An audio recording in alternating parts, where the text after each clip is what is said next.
Grégory est juriste dans une grosse société d'immobilier. Et depuis quelques jours, à 14 h, il s'absente pour un mystérieux rendez-vous qu'il ne manquerait pour rien au monde. Derrière cette porte, un centre très particulier. Grégory Baril, je venais pour savoir s'il était possible de faire ma petite sieste. Bien sûr, c'est gentil. Prévu, je vous accompagne. Merci. Ici, en plein quartier d'affaires, au cœur de Paris, pour 25 €, on peut s'offrir une pause de 20 minutes et oublier le stress du travail. À chaque cabine, son univers.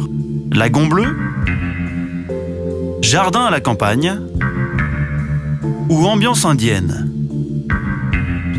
Et pour les cadres les plus dynamiques, fauteuil massant pour sieste tonique.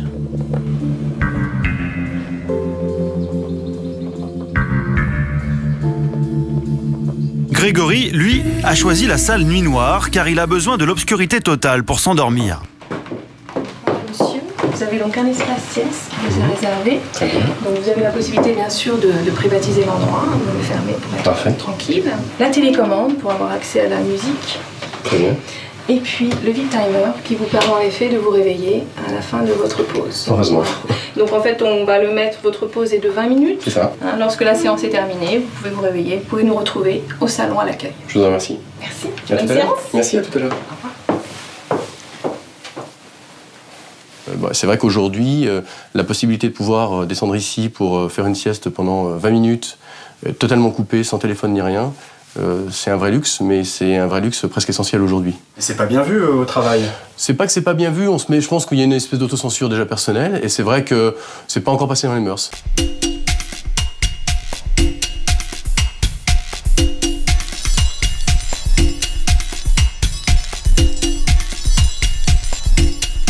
Et 5 minutes plus tard...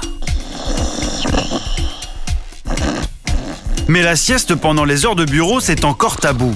Le mythe de l'employé tire au flanc, version Gaston Lagaffe, à la vie dure. Pourtant, dans l'entreprise de Grégory, c'est le patron qui pousse ses employés à faire la sieste. Il leur paye même les 2 premières séances. Pour l'entreprise, le cadeau n'est pas tout à fait désintéressé. Le but, c'est qu'ils reviennent très dynamiques après leur petite sieste. Ils sont repartis pour la journée. Et nous, on a tout à y gagner puisqu'on aura un salarié détendu qui sera productif pour le reste de la journée. Donc c'est parfait. Un petit somme en pleine journée rendrait donc plus productif.